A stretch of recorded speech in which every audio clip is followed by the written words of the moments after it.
Alors, la première question que je vais vous poser, c'est une question institutionnelle parce que nous travaillons en ce moment à essayer de penser l'intersectionnalité, comme nous le disons à l'Université de Montréal, mais aussi l'interdisciplinarité. Or, il me semble que la littérature, bien évidemment, s'étudie dans des départements spécifiques, mais on a l'impression que la psychanalyse n'a pas de lieu à l'université, elle n'a pas en tout cas des lieux délimités. On pourrait dire qu'elle en a un petit peu en littérature, et je vais le dire comme ça, en tout cas à l'Université de Montréal, de moins en moins. Disons que l'UQAM est beaucoup plus axée psychanalyse que l'Université de Montréal.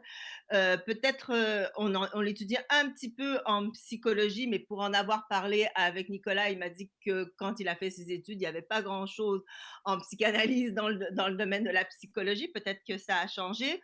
Un peu en littérature, je pense, pas en littérature, en anthropologie. Je pense que des fois, il y a des structures de la famille qui sont basées sur ça, un peu en philosophie. Mais disons-le, j'ai envie de vous demander, pour vous trois, et peut-être particulièrement pour Léonore, qui est, je m'excuse de le dire comme ça, de vous outer tout le monde, mais qui est d'une autre génération que Frédéric et Nicolas. C'est où est-ce que c'est développé pour vous trois cette relation à la psychanalyse, et est-ce que la psychanalyse doit avoir une place définie à l'université? Et puis aussi, est-ce que la psychanalyse peut vivre en étant une institution à part? Tu en parles un peu, Nicolas, dans ton livre, et tu sembles dire qu'elle a raté quelque chose en étant une institution à part. Alors, ma première question, c'est la psychanalyse où pour vous, et la psychanalyse où pour l'institution? Voilà.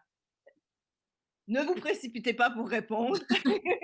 Ben, moi, je peux me lancer avec un récit très personnel, puisque loin d'être une experte des rapports littérature et psychanalyse, je vais ici sans doute décevoir beaucoup de monde, puisque je parlerai d'une manière très, très, très, très personnelle et peut-être un peu sotte, mais il me semble que pour parler de psychanalyse, il faut quand même peut-être mettre quelque chose en jeu de personnel et peut-être même d'un peu gênant. Alors, je me lance tout de suite et je laisserai aux autres parler ensuite de la place que devrait avoir la psychanalyse à l'université. Mais je peux vous raconter, moi, vous raconter donc ma rencontre avec la psychanalyse à l'université. Et donc, c'est une scène qui pourrait apparaître un peu ridicule, un peu honteuse. J'avais pensé un peu hystérique, mais non, hystérique, ce serait même plus spectaculaire que ça. C'est pas très spectaculaire, mais c'est une scène qui est fondatrice pour moi. Alors, penser mon rapport à la psychanalyse, ça me ramène là. Et ça a lieu à l'université. Ça a lieu dans une classe qui est celle de Claude Lévesque, qui est bien entendu le père de Nicolas. Qui a été mon professeur, dont j'ai suivi tous les cours, qui a été très marquant pour moi, et qui enseignait donc notamment un cours intitulé Philosophie et psychanalyse. C'était pas littérature et psychanalyse, c'était philosophie et psychanalyse. Et bon, en fait, il a enseigné à peu près tout ce qui s'est avéré important pour moi et tout ce qui a fait que je suis ensuite passée de la philo à la littérature, d'ailleurs.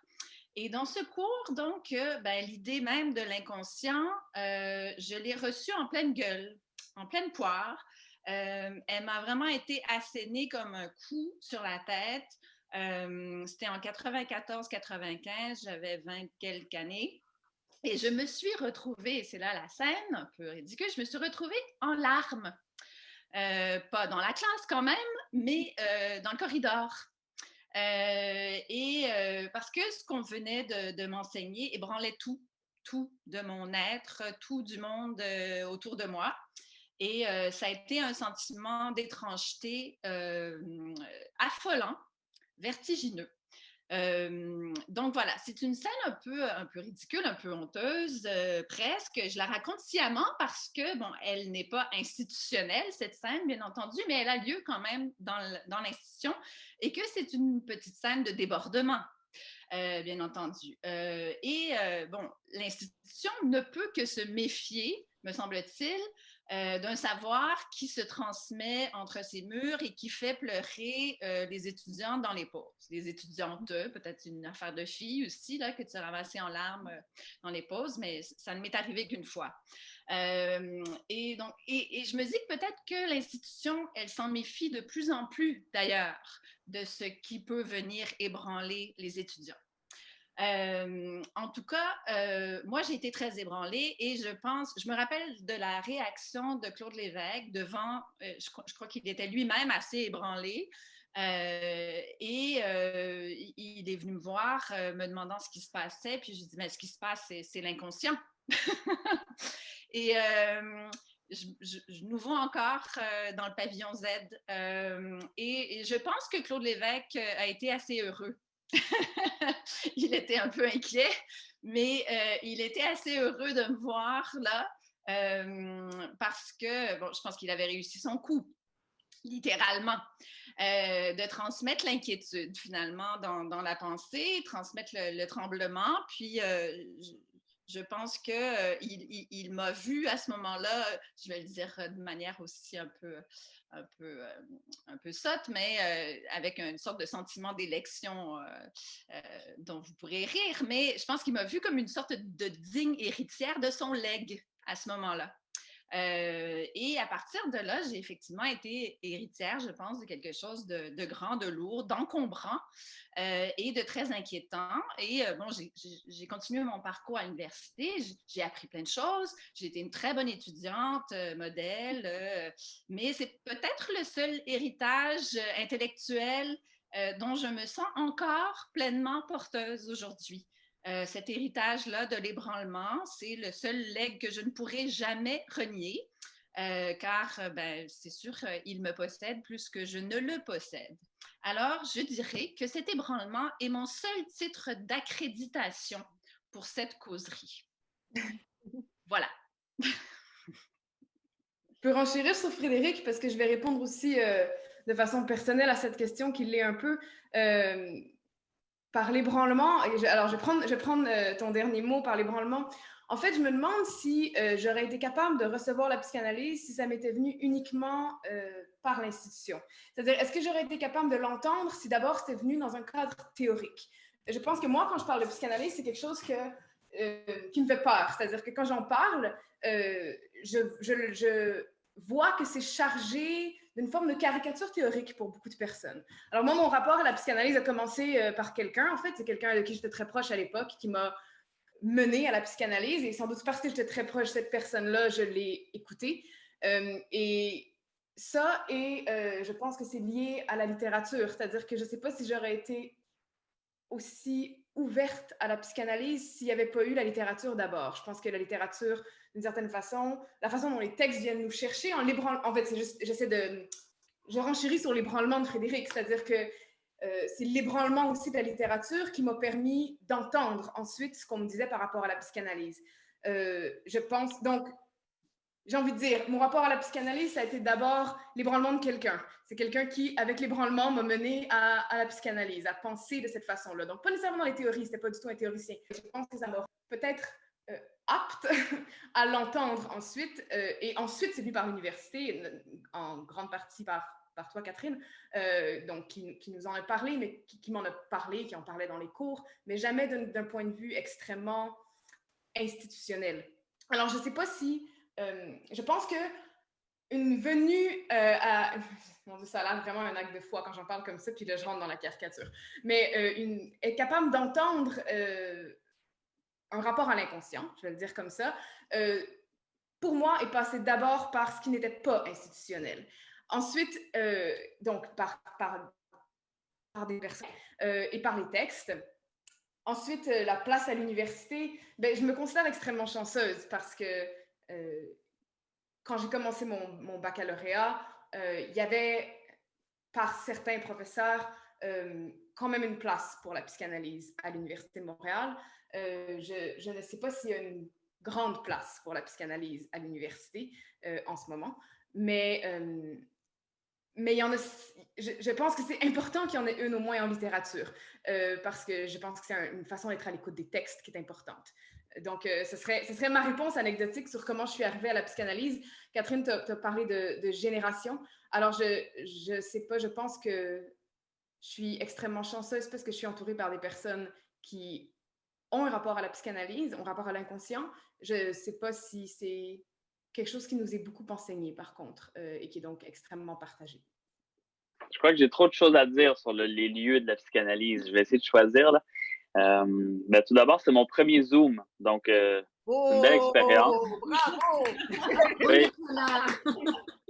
Puis là, le psychanalyste n'arrête pas de regarder les détails dans le fond d'écran, la musique de Frédéric, le piano, les symboles autochtones, ça m'intrigue. Les photos chez Catherine. Donc, il y a trop de détails, fait qu'il faut que je fasse attention. Ben, merci de... C'est vrai qu'on se réunit un peu grâce à Claude, mais aussi grâce à la psychanalyse. À l'université aussi, hein, dans le fond. Mon père a quand même incarné ça. Ça a été un des premiers au Québec, en tout cas, à porter la parole de la psychanalyse et d'une certaine manière, c'est-à-dire que c'était pas une caricature théorique justement chez lui. Donc, c'était plus un ébranlement. Donc, je suis tout à fait d'accord avec ce qui a été dit. Là. Je suis content aussi qu'il y ait une autre génération comme Léonard qui existe. Pour moi, c'est une question assez lourde, la question des lieux, parce que elle va être grave dans les prochaines années, les prochaines décennies. Faut pas se leurrer, là. Même les textes, c'est des lieux institutionnels aussi, là. Les maisons d'édition, les subventions, qui au Québec, par exemple, sont de moins en moins du côté de l'essai théorique, par exemple, tout ça. Donc, moi, je pense qu'une des solutions, ce serait que, par exemple, en France, la psychanalyse est à l'université, mais donne pas accès à la profession. C'est-à-dire que, donc, c'est une semi-présence, c'est-à-dire que c'est là un peu, moi, je trouve de manière très inoffensive. C'est-à-dire que si on n'a pas accès à la profession, je crois que finalement, ça amène beaucoup d'étudiants vers une impasse assez terrible, c'est-à-dire d'étudier beaucoup d'années, de s'appauvrir et puis de finalement pas pouvoir pratiquer comme psychanalyste, pour moi, c'est quand même un peu une tragédie. Donc, il faudrait que soit les départements de psycho ou les départements de médecine soient repensés pour que, je sais pas, par exemple, en psychologie, il pourrait y avoir une spécialité où on devient psychanalyste puis qu'on est membre d'un ordre après, parce que c'est légiféré maintenant depuis 2012. Donc, il va falloir trouver des solutions politiques, institutionnelles. Sinon, ça va carrément devenir des psys, en fait, des psychologues surtout, qui vont garder ça comme un peu de folklore dans leur bagage, mais le côté plus vivant de la psychanalyse, je crois, moi je crois beaucoup au lien entre la psychanalyse et la pratique psychanalytique. Autant je crois à la psychanalyse dans la culture en général, je crois quand même qu'on perdrait quelque chose d'assez grave s'il y avait plus de pratique. C'est un peu comme si en littérature, il n'y avait plus d'écrivains. Ce serait quand même grave. Là. On ferait juste lire le passé. Là. Ça m'inquiète un peu. Donc, il faut qu'il y ait une pratique vivante qui accompagne l'héritage. Sinon, pour moi, on s'en va vraiment dans une mauvaise direction. Donc, mais peut-être j'ajouterais une chose, ce qui n'a pas été fait beaucoup, parce que c'est délicat, c'est d'explorer peut-être l'inconscient juif aussi de la psychanalyse par rapport au lieu. Je crois qu'on est rendu assez loin là pour pouvoir se permettre ce genre d'interrogation-là, parce que ça fait partie aussi, Freud l'a pas fait, les héritiers non plus, mais la question du pays chez les Juifs, par exemple, de la terre promise, de l'exil, de la cabane dans le désert, c'est tout, je crois que l'avenir de la psychanalyse est aussi lié à ça, c'est-à-dire la difficulté de trouver un lieu, de pas être seulement dans le nomadisme, par exemple, parce que c'est beau le nomadisme et la diaspora et la psychanalyse est dans toutes les disciplines, mais en même temps, elle n'a pas de lieu à elle, donc elle n'a pas de maison, elle est toujours un peu à l'hôtel. C'est beau, c'est romantique, mais ça a des conséquences assez graves. Donc, moi, je serais quand même un peu... Puis c'est aussi compliqué que la question d'Israël pour les Juifs. Là. Donc, donc, c'est pour ça que c'est une question très chargée. Puis, bref, c'est la question de l'avenir, moi, je trouve, pour la psychanalyse, cette question-là.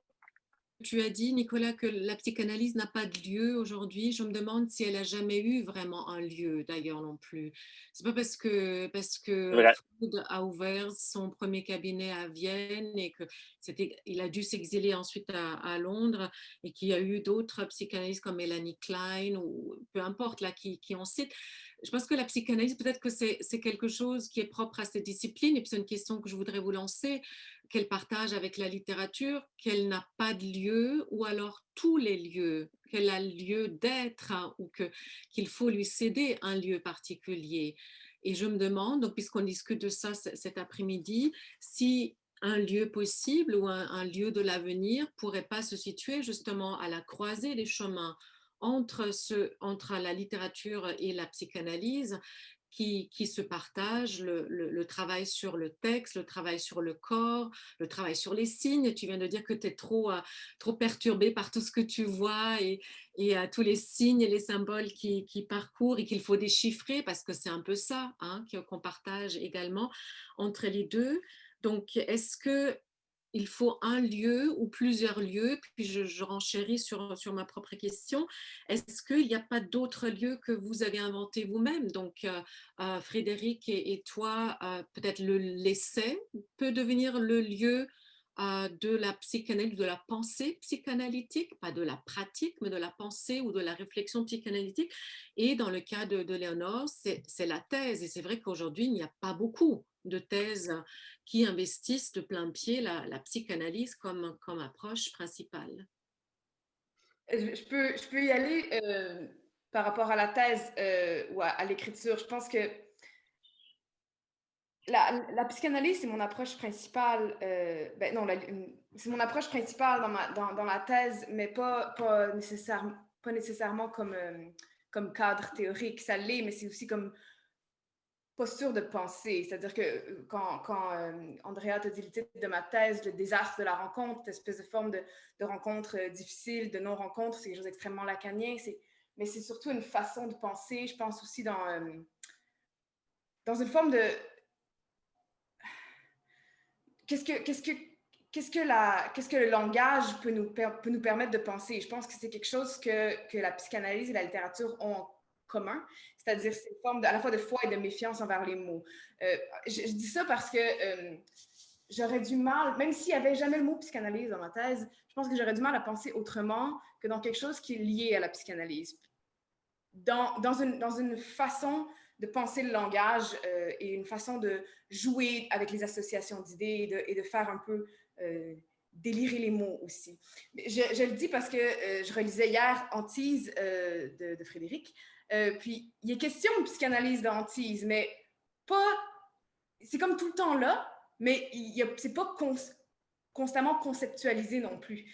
Puis je pense que c'est peut-être un lieu qui est intéressant dans la pensée avec la psychanalyse, c'est-à-dire ça habite la façon de penser, je pense, peut-être dans l'essai, mais là, je ne vais pas parler pour Frédéric, mais peut-être dans l'essai, dans la façon d'écrire, moi, certainement, toute ma façon d'écrire, c'est tout simplement que ça... Donc, c'est un genre de non-lieu, là, clairement, mais en même temps, c'est tout le temps là. Mais Frédéric, corrige-moi, dis que j'ai tort. Non, je ne te corrigerai pas, mais elle est très certainement pas conceptualisée parce que je n'avais aucune intention d'écrire un livre où il était question de psychanalyse. C'est Catherine qui m'a dit, mais oui, ça parle d'un inconscient partout. J'ai dit, ah, ben oui, tu as raison. Mais donc, c'est l'inconscient ou la psychanalyse y est malgré elle. Et peut-être que c'est juste comme ça qu'elle peut y être, en fait. Ou que ce soit.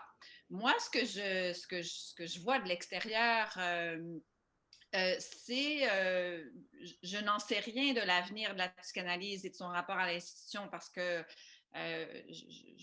j'ai pas les moyens d'observer ça, j'ai pas les moyens de Nicolas, mais mon regard ou ma perception des choses, c'est que la psychanalyse suscite énormément de méfiance et je ne sais même plus si c'est de la méfiance. En fait, je pense que la psychanalyse est beaucoup perçue comme une vieillerie dépassée.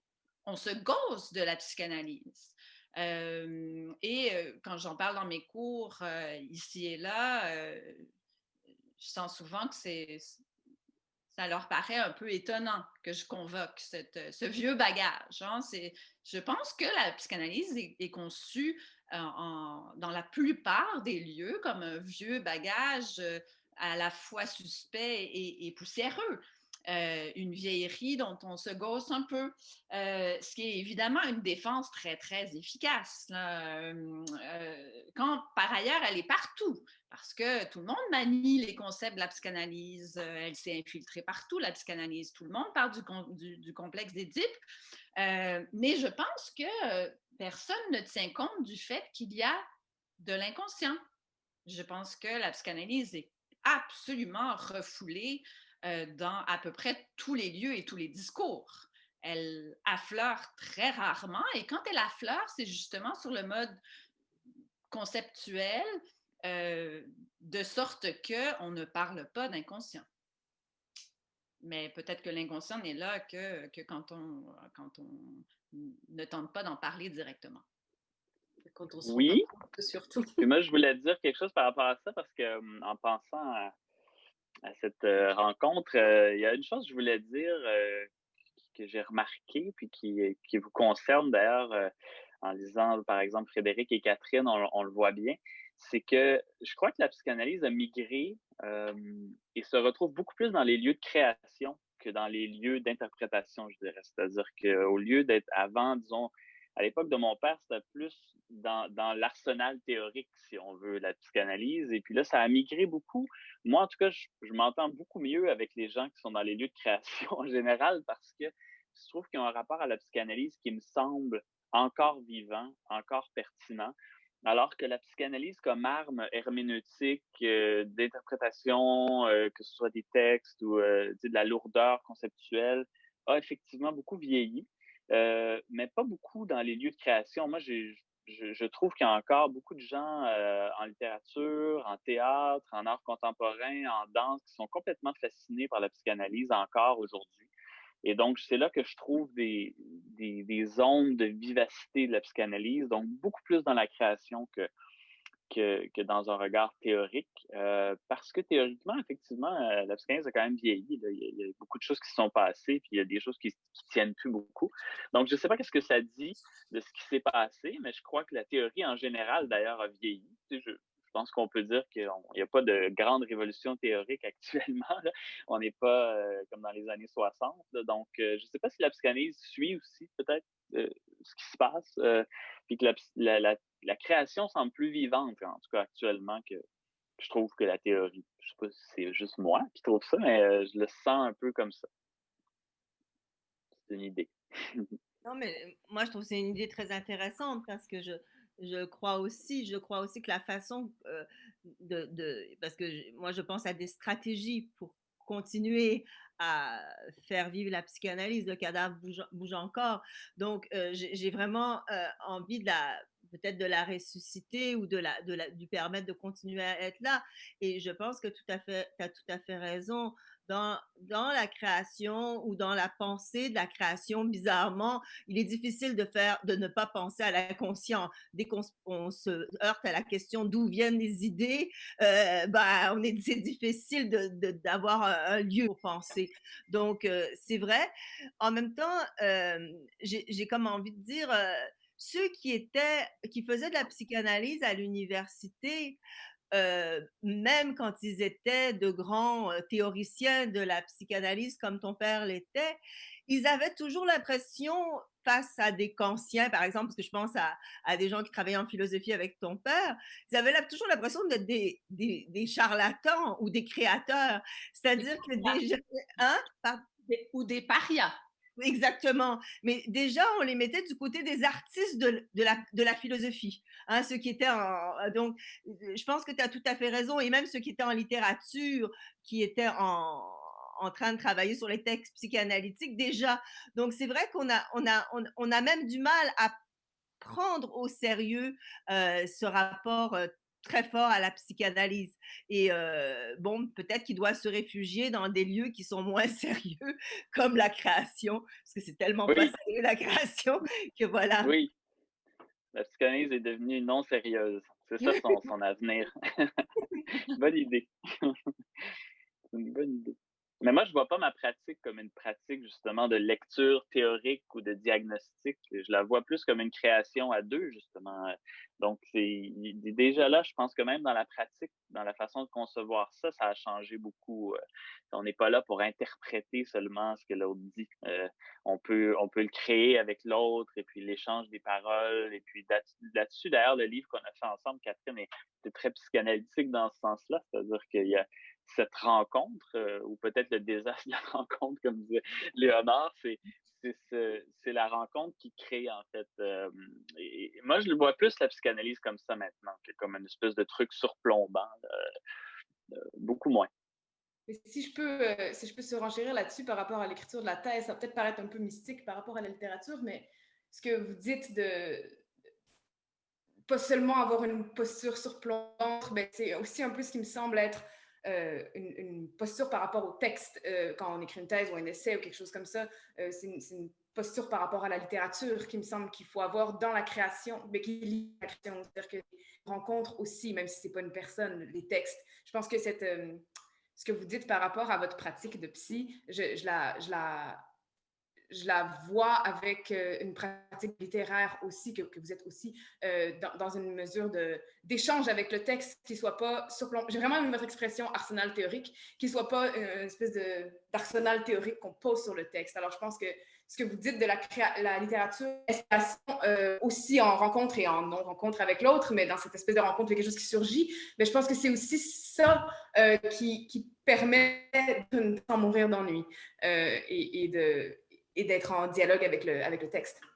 Ou d'avoir, pas nécessairement d'écrire une thèse, d'écrire un travail de fin de session, je veux dire de travailler avec la littérature. Je veux juste reprendre le terme de désastre là, qui se ferait un chemin et qui est absolument fécond, et celui aussi de la méfiance ou de la vieillerie énoncée par Frédéric tout à l'heure, parce que je vois la peur que suscite la psychanalyse chez mes étudiants et mes étudiantes, pas parce que c'est une vieillerie ou parce que ce serait complètement démodé, c'est parce qu'on ne sait pas ce qui va en sortir, surtout. Donc, je pense que c'est plus cette peur, voire cet effroi par rapport à quelque chose de désastreux, d'inattendu, qu'on pourra peut-être plus contrôler. Et c'est probablement aussi la raison pour laquelle la psychothérapie ou la psychanalyse qui se fait à deux. Je sais bien qu'il y a aussi la thérapie de groupe, mais je n'ai jamais participé à ça, je ne sais pas comment ça fonctionne et si ça fonctionne bien. C'est parce que le désastre peut être pris en charge par l'autre personne. Que ça soit le thérapeute, que ça soit le psychologue, ou que ça soit l'écrivain ou l'écrivaine qu'on est en train de lire. Parce que si on essaie toujours, donc vous voyez bien que je force peut-être un peu le trait, mais vous pourrez le corriger, ce trait aussi, c'est qu'on on entre dans quelque chose d'inconnu, qu'on lise un texte littéraire ou une œuvre artistique, peu importe d'ailleurs aussi, et on ne sait pas du tout ce que ça va donner, ce que ça va déclencher en nous. Et cet inconnu, et sans doute, ou cet inconscient, c'est sans doute encore beaucoup plus important lorsqu'on accepte de se placer sur un fauteuil ou sur un divan de psychologue ou de psychanalyste. Donc, je n'ai pas envie de dire que la psychanalyse est vécue ou perçue comme un anachronisme et que c'est la raison pour laquelle elle n'a pas sa place aujourd'hui. Ça, c'est une volonté institutionnelle, une certaine société aussi. Hein. Puis la psychanalyse n'a pas été fondée ici non plus, de ce côté de l'Amérique. Je pense que ça y est pour quelque chose. On a essayé de l'implanter. Mais est-ce qu'on peut essayer de penser autour de ce désastre, justement, de la rencontre avec soi et avec les autres aussi, qui a lieu forcément dans la lecture d'un texte, dans une thérapie, dans une psychanalyse. Et parce que finalement, et c'est un autre sujet qu'on a envie d'aborder avec vous, qui correspond à ce qu'on appelle, d'ailleurs en termes psychanalytiques, une sortie de soi. Et au début de votre intervention, Frédéric, vous avez dit, hystérique peut-être que ça, c'est une autre peur. Hein? Donc, de ne pas faire une sortie de soi, de rester un maître, maîtresse de soi et de ne pas commettre de lapsus, donc d'être dans le logos d'ailleurs, toujours aussi, ce qui est complètement à l'encontre de toute psychologie, toute psychanalyse, bien sûr. Ce que je sais de la psychanalyse, c'est que ça a lieu à condition précisément de renoncer à comprendre. au moins dans un premier temps, de laisser tomber tous les buts, à commencer par le but de guérir, de régler ses problèmes. Donc, ça tient à la chute des visées. Ça avance d'avancer dans le noir. Ça va vers où on ne sait rien. Et la littérature aussi, me semble-t-il. La psychanalyse, c'est peut-être, bon, je parlais de vieillerie, mais ça a quelque chose de scandaleux, et particulièrement dans notre monde, parce que c'est le contraire du pragmatisme. On ne sait pas où on s'en va, on ne sait même pas si ça va vraiment nous faire bien aller. Ça risque peut-être même de nous faire mal aller un certain temps. Et ça ne tient compte de rien de ce qui est important dans la logique telle qu'elle s'impose dans le monde actuellement. Ça avance souterrainement, souverainement, vers là où ça ne fait pas notre affaire. Et la littérature aussi. Donc, bien sûr, ça nous dépossède de l'idée même de la maîtrise, et c'est terrifiant. Mais en même temps, je pense que ça nous fait participer à quelque chose d'une puissance insoupçonnée et très libératrice. Ça nous fait éventuellement accepter d'être décentrés. Et bon, la littérature a lieu aussi au lieu même de ce décentrement. Tout à fait. Nicolas? Oui. D'ailleurs, est-ce qu'il y a une référence à Blanchot, Léonard, dans ton désastre ou non? Il peut y en avoir une. Oui, hein? Mais, La Faudrait. conclusion. c'est très gênant parce que ma directrice est là. Mais la phrase en tant que telle vient de la première phrase d'un texte de Nelly Arcan de Folle. C'est ce jour-là, rien ne pouvait, à 9h, rue Saint-Dominique, rien ne pouvait nous préparer au désastre de notre rencontre. Voilà, c'est. Et qui fait une boucle, juste pour. Parce qu'il y a tellement question du mot désastre de la rencontre, une boucle avec la toute fin du texte où ça est vraiment magnifique et peut-être féconde par rapport à la psychanalyse qui dit je me souviens plus par cœur parce que je suis devant vous, mais quelque chose comme on est épuisé à force d'avoir essayé de rencontrer les autres et de n'avoir au final rencontré que la catastrophe. C'est cette espèce de rapport-là à la rencontre qui se joue dans le désastre. Fin de la parenthèse. C'est beau. Pas encore. C'est beau. Oui. Ouais, ben moi, c'est parce que Blanchot, moi, m'a beaucoup aidé dans tout ça parce que c'est par l'écriture du désastre que j'avais réussi à raccorder un peu les liens entre philo, littérature, psychanalyse. Bon, il y a d'autres façons d'y arriver, mais moi, ça m'avait beaucoup aidé. Puis, évidemment, il fait allusion à Nietzsche là-dedans, dans l'idée de perdre le soleil aussi, c'est-à-dire de perdre le centre. Puis que là, la Terre serait comme dans une espèce de... Elle s'en irait toute seule dans l'espace.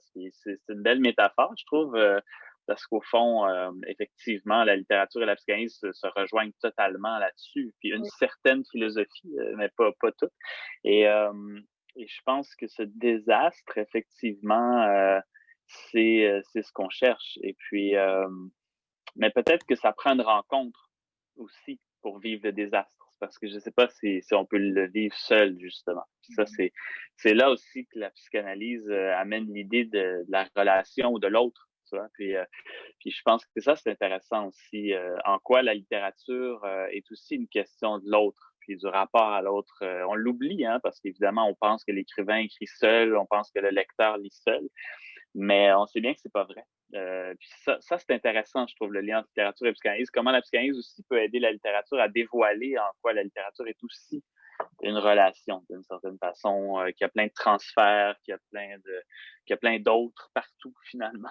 Et puis, ça m'intéresse beaucoup, cette question-là. Je sais pas si vous avez des idées là-dessus, mais je trouve ça assez fertile, justement. Je pense que l'espace de transfert qu'est la littérature, excusez-moi, pour moi, c'est vraiment un des liens les plus importants, mais c'est personnel, entre la psychanalyse et la littérature. C'est-à-dire que je vois vraiment la littérature comme un lieu de transfert, entre autres, et je pense que c'est très important de transférer sur le texte. Et que justement, ce transfert sur le texte, je suis vraiment bloquée sur cette expression que vous avez utilisée dans l'article, mais que le transfert sur le texte, c'est ce qui est dans le décentrement, c'est ce qui ne peut pas complètement être enclos dans une théorie ou dans un cadre. C'est-à-dire qu'on ne sait pas trop ce qu'on va transférer dans le texte, on ne sait pas trop ce qui va agir affectivement aussi sur nous du texte. Puis, j'ai envie de rebondir sur quelque chose, mais j'ai l'impression de m'emparer d'Antise, mais de quelque chose que j'ai lu dans Antise qui m'a beaucoup touchée, puis peut-être, Frédéric, tu peux rebondir. Mais quand tu parles d'Antise, du moment où tu lis beaucoup, puis il n'y a rien qui se passe, puis tu te dis c'est perdu, puis qu'à un moment du texte, lis Madame Dalloway, et que tout à coup, il y a toute la vérité, là. Et je trouve que c'est vraiment cette espèce de rapport à l'autre. Ça m'a vraiment touchée, parce que c'est pour ça que je lis, moi. Littérature, ce petit passage, j'ai envie de dire, de ton texte, c'est-à-dire tout à coup ouvrir un livre et toute la vérité est dans ce livre-là, mais on va en ouvrir un autre après, toute la vérité va être dans d'autres livres aussi, mais que chacun de ces livres-là, c'est un moment de toute la vérité. Ça me touche énormément dans ton texte, Frédéric. Et ce que je voulais dire par rapport à ça, c'était par rapport au lien à l'autre, c'est-à-dire que c'est pas seulement l'écrivain, c'est aussi le texte comme autre. Et là, il y a des moments de rencontre complètement fulgurants, je pense, et qui sont désastreux parce qu'ils sont fulgurants, qui a lieu entre la narratrice de Antise et Mrs. Dalloway, qu'on a tous eu, je pense, en tant que littéraire avec des textes, parce que sinon, ça sert à rien de faire de la littérature, c'est mon point de vue.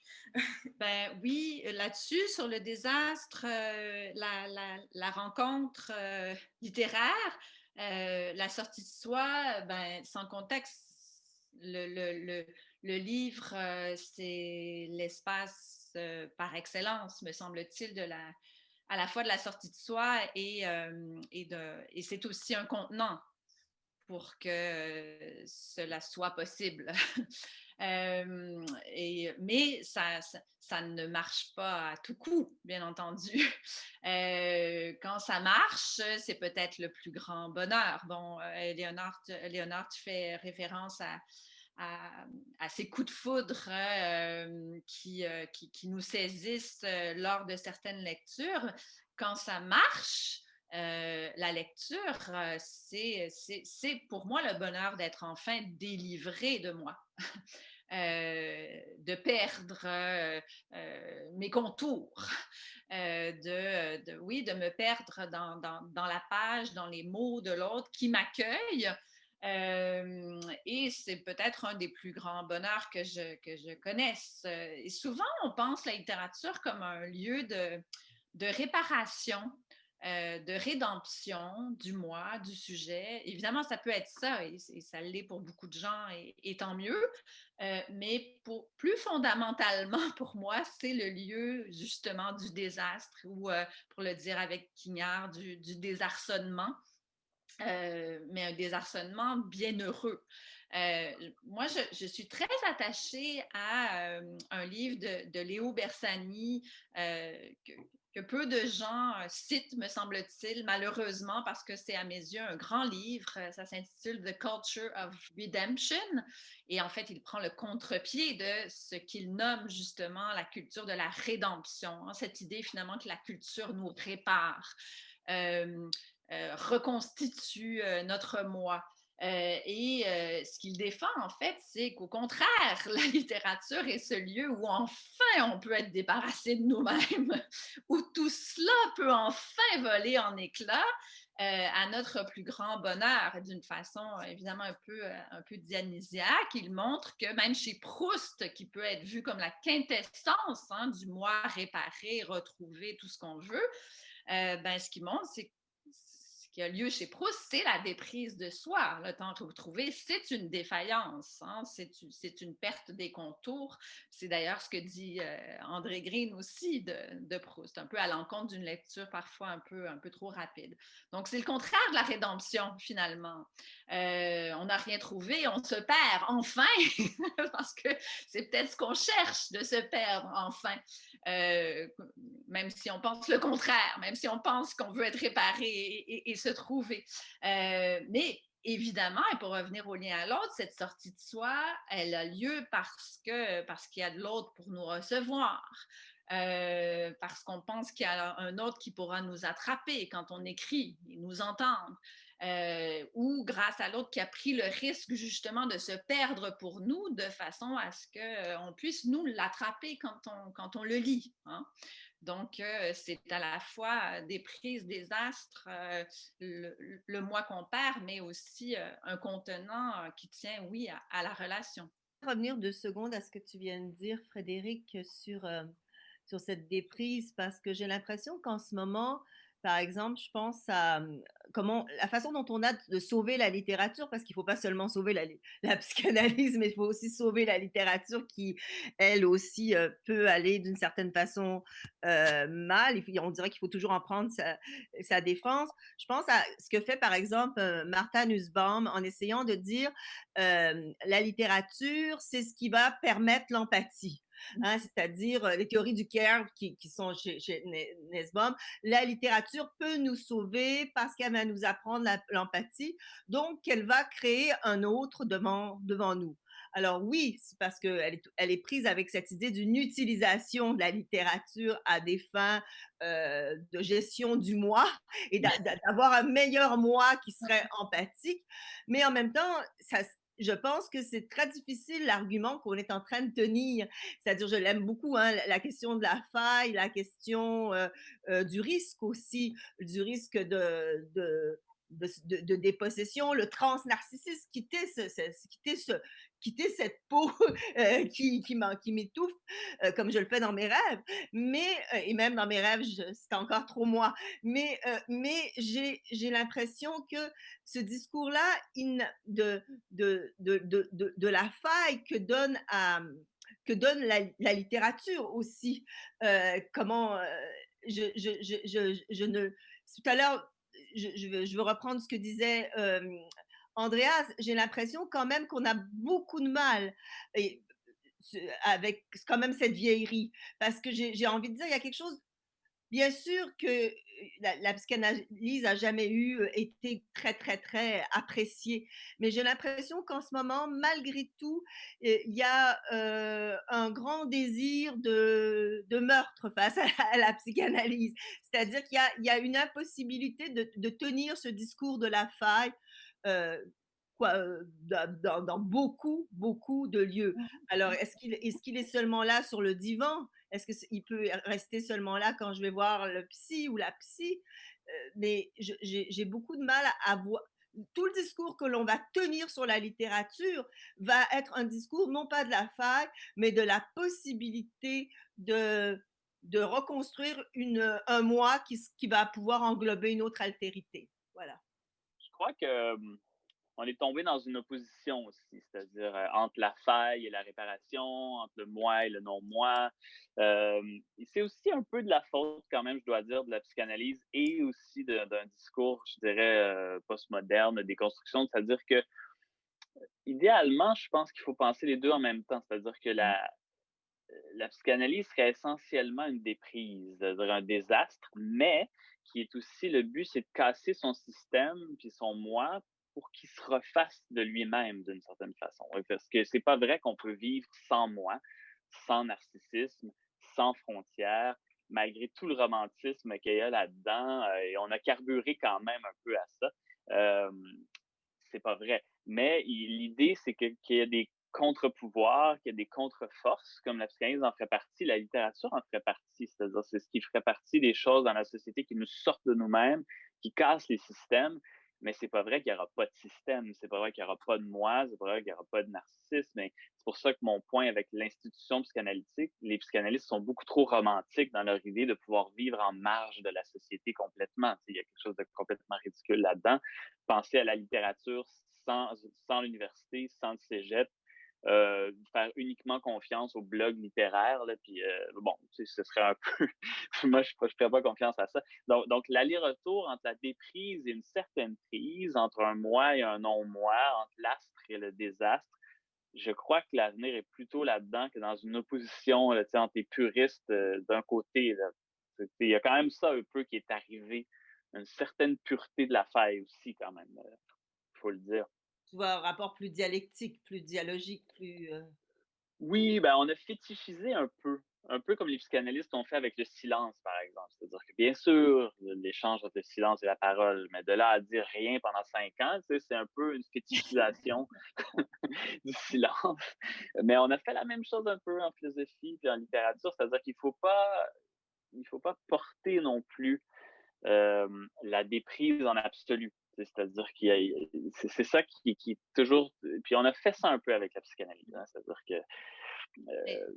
et on a fait ça avec le moi, par exemple. Comme si le moi et l'identité, c'était la pire des choses. Mais comme on le voit, le capitalisme qui respecte aucune frontière, aucune culture, aucun pays, aucune identité, c'est pas génial. Hein? Donc, on peut appeler ça la dictature aussi. Là. Donc, la fin des frontières, c'est pas seulement la liberté. Il y a tout un imaginaire quand même années 60 là, qui était là-dedans aussi, de sans Dieu ni maître, puis il n'y a aucune frontière. Et puis je crois qu'on est quand même à un autre moment où on se dit, ouais, ben quand même, il y a beaucoup de choses qui nous disent qu'il y a des limites. Hein.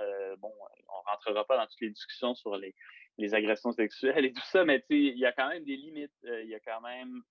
Mais Donc, le rapport entre le sans limite et le limite, c'est ça qui me semble plus fertile, je dirais.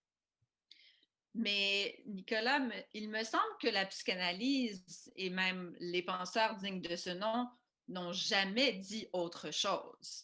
Et le problème, c'est précisément qu'on a caricaturé. Quand je parlais de vieillerie suspecte, c'est précisément je parle d'une vieillerie pas si vieille que ça, là. Je parle justement des années 60 et de tout ce pan de la pensée européenne, puis qui s'est importé en Amérique par la suite, qui avait été fécondé par la psychanalyse, par Nietzsche.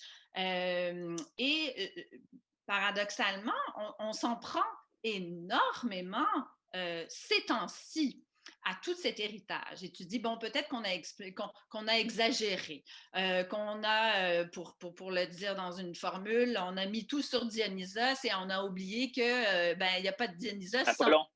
Hein? Bon. Mais ça, je crois qu'il n'y a pas un psychanalyste et pas un penseur digne de ce nom qui a jamais dit le contraire. Oui, il y en a plein. Il y en a plein, les libraires. Il y en a beaucoup, Frédéric. Il y a le digne de ce nom, hein? Il y a le digne de ce nom. J'ai dit digne de ce nom. J'ai dit digne de ce nom. Oui. Et moi, j'ai envie quand même de réagir là-dessus. Je comprends très bien ce que tu dis. Et bien entendu, il faut dialectiser les choses, mais on s'en prend beaucoup ces temps-ci à tout un héritage de pensée que l'on caricature. Et on s'en prend disons, à la psychanalyse, à la déconstruction, à la pensée dite postmoderne, dont la plupart du temps, on ne sait même pas de quoi on parle à ce moment-là. Et on s'en prend à eux comme ayant ébranlé la notion de vérité et on fait leur procès comme si elles étaient responsables finalement d'une sorte de débâcle et du monde de post-vérité et d'ère du soupçon un peu débile dans lequel effectivement on baigne. On est effectivement dans une ère du soupçon grotesque et cauchemardesque, je dirais.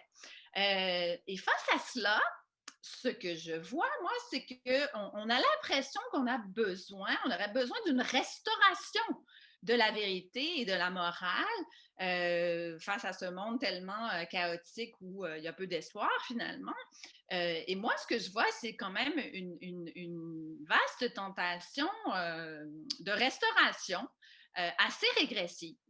Et oui, bien entendu, il faut dialectiser tout ça, mais précisément le dialectiser et pas régresser à une conception pré-nietzschéenne, finalement, d'avant le désastre, justement. Et moi, ça me fait peur, cette tentation de régression-là, et je la vois beaucoup dans le discours social actuel et chez les intellectuels aussi. Je pense que plus que jamais, on a besoin d'être au courant de notre impureté et on a besoin d'être au courant d'une vérité qui est ébranlée. Et on n'a pas à retourner à un monde d'avant la connaissance de l'inconscient. S'il y a un retour en arrière, pour le simplifier, ou s'il y a ce besoin de restaurer un ordre d'avant la déconstruction, d'avant le postmoderne, d'avant la psychanalyse qui a pour tendance quand même l'ébranlement, hein, donc en tout cas la remise en cause d'un certain nombre de certitudes, d'une vérité ou des vérités, etc. Est-ce que ce ne serait pas tout simplement, ou peut-être pas difficilement, plutôt le signe d'une crise qui se démultiplie depuis une bonne dizaine d'années, peut-être même depuis plus longtemps, et que la psychanalyse n'a à ce moment-là pas vraiment le vent dans les voiles parce qu'elle irait dans le sens justement de renforcer, d'amplifier hein, ces moments où ce sentiment de crise et qu'on se détourne donc de la psychanalyse, je ne sais pas si on se détourne de la littérature au même titre ou pas, donc je ne vois pas si ça se situe au même niveau, mais de toute évidence, actuellement, avec la crise que nous vivons, donc une crise dite sanitaire, j'aime toujours pas cette expression-là, on aurait peut-être besoin de revenir à la psychanalyse. D'ailleurs, à mon avis, toutes les sociétés vont avoir besoin d'être psychanalysées dans quelques années pour voir ce que ça a eu comme effet vraiment très néfaste. Et on parle tout le temps de santé mentale ou de prise en charge. Est-ce que la psychanalyse aurait donc un avenir dans un avenir assez proche? Ou la lecture de textes littéraires, hein, parce qu'on insiste beaucoup là-dessus aussi, que c'est une rencontre qui a lieu, une rencontre avec quelque chose de différent de nous et qui nous permet justement de se laisser aller à cet autrement, ouais, à cette altérité-là.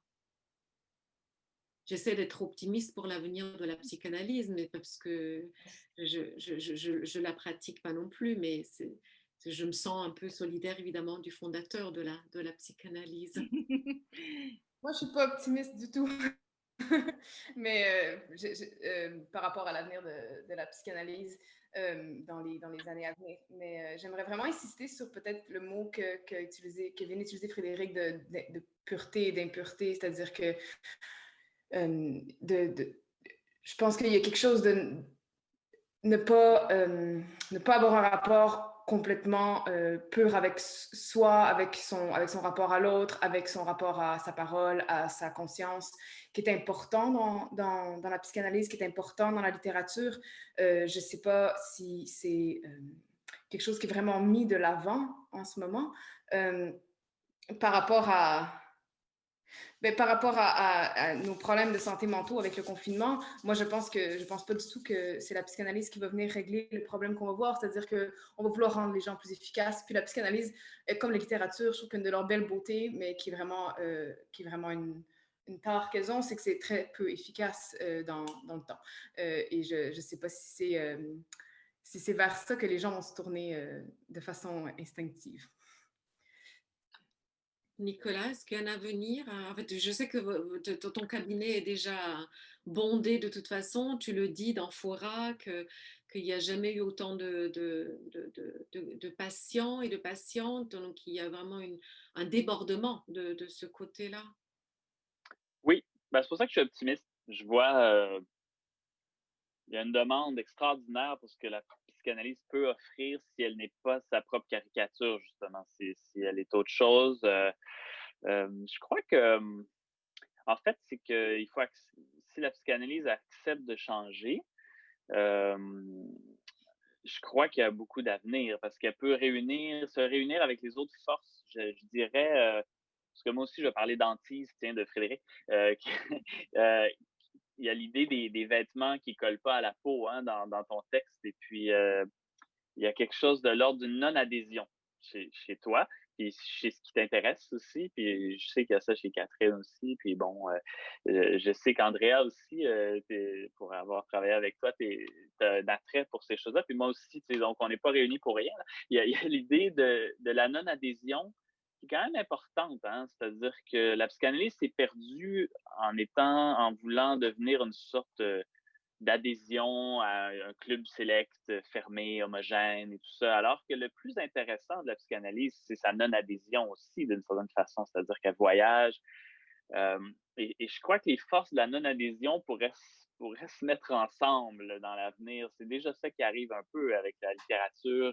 La meilleure littérature est quand même celle qui finit par pas seulement être récupéré par une adhésion ou une allégeance ou une identité. Hein. Donc, l'idée que ça colle pas à la peau, moi j'aime beaucoup ça, puis je sens une vraie réponse chez mes patients à ça. C'est-à-dire qu'ils viennent pas, peut-être que consciemment, ils venaient chercher quelqu'un qui avait une identité, puis une pratique, puis une adhésion.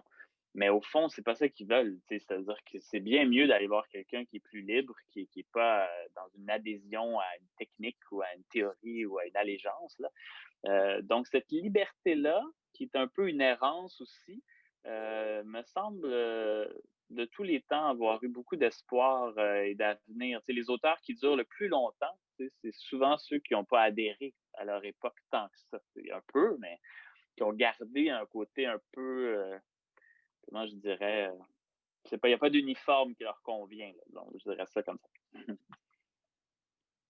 Par rapport à ce qui a été dit aussi, je suis tout à fait d'accord avec ce que la psychanalyse, la psychanalyse comme lieu de non-adhésion et que les gens vont aller là. Mais j'ai l'impression que c'est pas la psychanalyse le problème, c'est euh, comment la psychanalyse n'influence plus d'autres domaines. Je vais prendre un exemple. Moi, quand j'étais jeune, en 79, je fais partie d'un mouvement qui s'appelle Psychanalyse et politique. Et c'était un mouvement féministe de femmes qui était fondé en France par Antoinette Fouque, qui avait les éditions des femmes. Là, le féminisme que j'ai connu, dont je suis héritière et je suis très contente d'être féministe, c'est celui qui est fondé aussi sur la psychanalyse. C'est-à-dire, pas parce que Freud nous dit que les femmes sont hystériques et que Freud est misogyne. Bien sûr, Freud est misogyne. D'accord? Je l'accorde à tout le monde, c'est fini. Bien sûr. Mais c'est pas ça. C'est que comment il faut soi-même être suspect. On parlait d'impureté tout à l'heure. Comment la psychanalyse dit quelque chose qui n'est pas entendu maintenant, peut-être dans le monde, dans le féminisme, dans tous les ismes aussi, dans le capitalisme, bon, dans même dans ce qui peut rester du marxisme. Comment, euh, comment cette méfiance par rapport à son propre désir de pouvoir. C'est-à-dire, c'était ça que j'apprenais. J'ai pas dit que c'était réglé, hein, que je l'ai réglé, mais ce que j'apprenais, c'est quand même la première personne qui participe à ce monde phallocentrique, c'est moi. C'est-à-dire, c'est moi la première. C'est personne d'autre.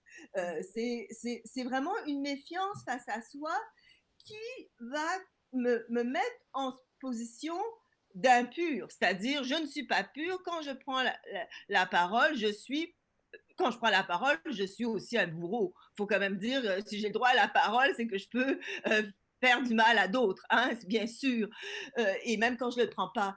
Donc, je ne suis pas juste victime, mais je peux être bourreau. Et c'est ça qui me semble, euh, c'est ça qui m'en, c'est ça qui me semble avoir changé. Alors, je ne sais pas si je suis optimiste ou pessimiste. En fait, je sais, je suis complètement pessimiste, mais c'est pas ça que je veux dire. C'est, l'idée, c'est comment ce que la psychanalyse nous a appris n'arrive pourquoi ce que la psychanalyse nous a appris n'arrive-t-il plus à entrer dans d'autres domaines? C'est-à-dire, on dit que la psychanalyse est nulle part, puis qu'elle devrait être partout, mais en tout cas, elle n'est plus vraiment là dans les discours militants. Vous allez intervenir là-dessus. Ben, j'ai dit qu'elle était dans les lieux de création, justement, mais elle n'est pas dans les lieux militants. Ça, c'est très, très vrai. Ça, c'est très, très vrai. Puis ça a beaucoup changé. Mais les lieux militants sont des lieux qui cherchent des discours, hein? Oui. Donc, la psychanalyse comme discours est morte. Ça, c'est vrai. Je pense que... mais en même temps, je me demande si...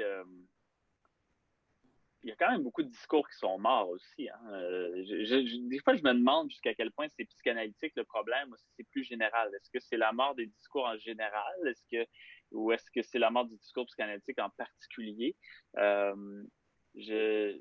Je sais pas. Là, il y a une ressurgence, évidemment, du discours féministe et de d'autres discours, mais je suis pas sûr que la théorie et les discours soient très en forme quand même. Je m'inquiète un peu.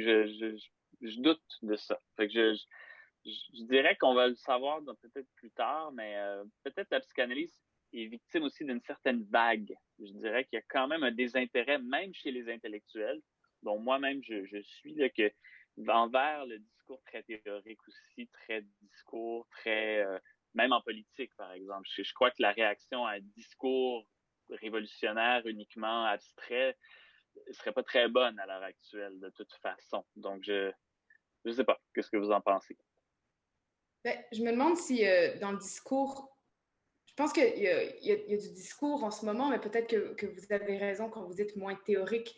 Mais si je rebondis entre cette idée-là du discours, puisque Catherine a dit, peut-être qu'il y a un discours un peu moins, un peu plus en adéquation avec lui-même. C'est-à-dire que c'est, et je pense tout à fait librement, et peut-être que j'ai quand même en tort, mais peut-être qu'il y a un discours qui voudrait que la personne qui parle soit en adéquation avec elle-même un peu plus. Et c'est là où peut-être la méfiance envers soi, qui tient le langage, dont je entre vraiment en dialogue avec ce que vous dites par rapport à la psychanalyse, qui est un lieu qui est encore dans les lieux de création. C'est-à-dire que le lieu de création, c'est aussi un lieu, il me semble, où on a une forme de méfiance envers le langage ou de jeu avec le langage, et le langage comme il vient de lui-même.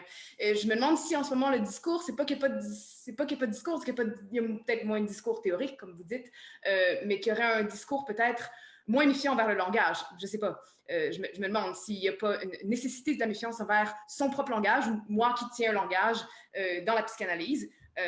Et que je pense aussi qu'on voit la psychanalyse comme vieillerie, ou qu'on prend la vieillerie qui est la psychanalyse aussi, ben là, ça devient un discours qui est un peu moins méfiant envers le langage. C'est-à-dire que si on applique des concepts de façon très marquée, je pense que c'est souvent ça que les gens vont reprocher à la psychanalyse, c'est-à-dire qu'ils vont prendre la caricature des gros concepts, et le concept qui s'applique à tout le monde. Là, on a une forme d'adéquation, on a une impression d'adéquation du concept avec lui-même en tant qu'il s'énonce. Alors que je pense que dans le discours psychanalytique, ou dans la parole psychanalytique qui s'approcherait plus de la création, si je rebondis sur ce que vous dites, ben là, il y aurait un discours qui est peut-être moins en adéquation avec lui-même, et que peut-être que ça, c'est un peu en danger, je ne sais pas. Comme on parlait de pré-Nietzschéen, dans un discours politique qui voudrait se comprendre. Oui. Mais tout ça est en danger, pas seulement la psychanalyse.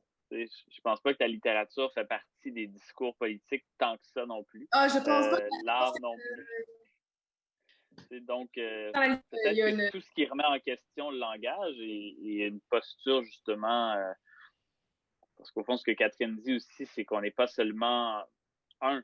La psychanalyse amène l'idée qu'on est plusieurs, ou en tout cas qu'on sort de soi, qu'on est une multitude. Donc, c'est sûr qu'on n'entend pas beaucoup ça en politique en général. Donc, je me demande si la psychanalyse ne fait pas partie des choses rejetées, mais avec plusieurs de ses amis, dans le sens où il y a beaucoup de choses qui sont rejetées par le discours politique actuellement. D'ailleurs, on se demande s'il y en a un discours politique actuellement. Est-ce que c'est pas seulement un discours économique, mais ça, c'est une autre question. Mais bref, je me demande si c'est peut-être là que la psychanalyse va renaître en étant rejetée avec d'autres amis, puis que les gens vont se mettre ensemble. C'est un peu ça qui est arrivé à la psychanalyse dans sa naissance. Hein? Moi, je sais que mon père, il était ami avec les automatistes au début, hein? Donc, avec les poètes, et c'était des rejetés du pouvoir, là. Il ne faut pas se le cacher. Donc, je me demande si c'est pas le seul espoir qu'on peut avoir, c'est-à-dire qu'on se fasse rejeter ensemble puis qu'on se fâche à un moment donné. Ce serait peut-être ça l'espoir que je verrais. Il y a un fantasme de communauté très fort, en tout cas.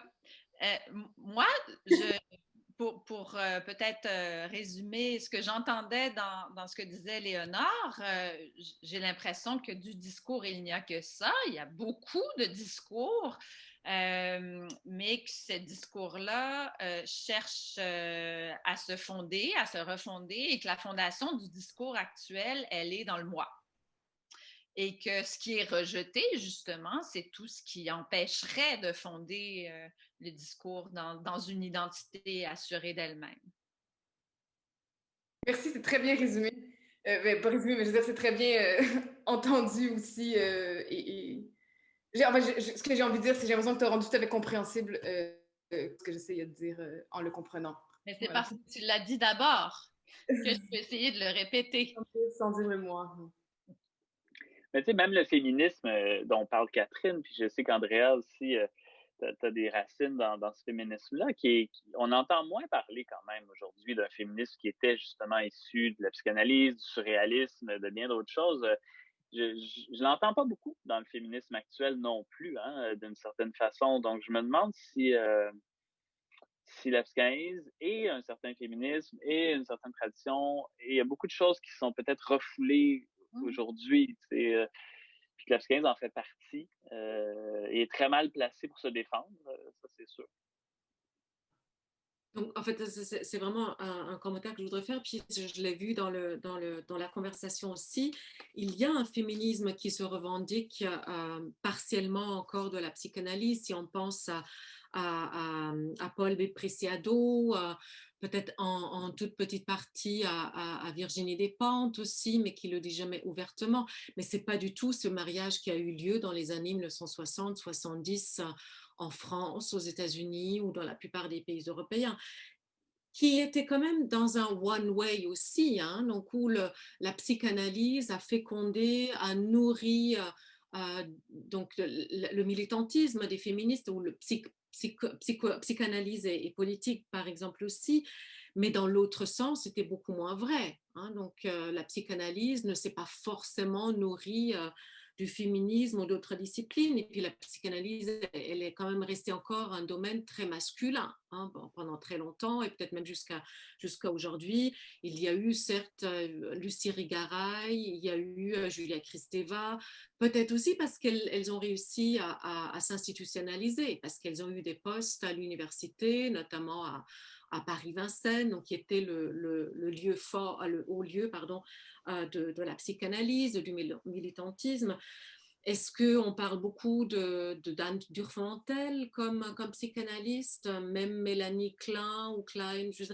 Donc la psychanalyse, c'est quand même resté un peu un rempart qui s'est peut-être auto-engendré et puis qui s'est perpétué un peu à travers les époques et s'est fatigué là-dedans. Hein. Donc ça, c'est fort possible aussi. Moi, je voudrais dire quelque chose sur ce que j'ai dit sur la psychanalyse, c'est-à-dire que je pense, et le féminisme, c'est-à-dire je pense pas que je pense qu'il y a tout un pan du féminisme, et surtout les gender studies ou le queer studies, qui maintenant aussi est issu de la psychanalyse. Je ne parlais pas de la théorie psychanalytique à l'heure actuelle, mais je parlais beaucoup du discours féministe à l'heure actuelle. C'est-à-dire que, bien sûr, hein,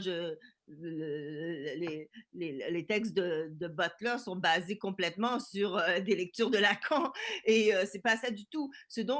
Et je pense que toutes les queer studies sont basées là-dessus. C'est une bonne lecture de la psychanalyse. Si on peut dire qu'il y a un lieu maintenant où la psychanalyse est, Ouais. c'est vraiment dans les queer studies et dans les passages des feminist studies aux queer studies. Tout à fait. Si c'était pas de ça dont je parlais, mais merci de me l'avoir rappelé et de me permettre de le dire. Mais moi, c'est dans le discours, vraiment le discours politique féministe actuel qui me semble ne plus du tout faire la part belle à la psychanalyse. C'était simplement ce que je dis. Voilà. Mais non, tout à fait, la psychanalyse survit particulièrement dans les études queer. C'est pour ça que c'est très naturel d'aller de la psychanalyse aux queer studies ou aux gender studies. C'est vraiment très. D'ailleurs, Bersani, dont je parlais tout à l'heure avec The Culture of Redemption, c'est un peu le grand-père des queer studies. Tout à fait, oui, tout à fait. C'était une discussion absolument riche et dont on ne savait pas du tout toujours dans quel sens elle allait. Avec Catherine, on a réfléchi à un certain nombre de questions. On est parti de l'ébranlement, de l'institution, de la non-institution. On est arrivé à l'humain, à son sens radical, au garde-fou, au fou du moi d'ailleurs aussi. Et je pense que ce sont peut-être ces lieux-là qui manquent actuellement, ces lieux d'expression libre, à bâton rompu, tout en étant informés avec des spécialistes qui sont là, qui ont bien voulu nous prêter main forte et qui ont bien voulu surtout partager leurs idées avec nous. Donc nous les remercions très, très sincèrement et très chaleureusement.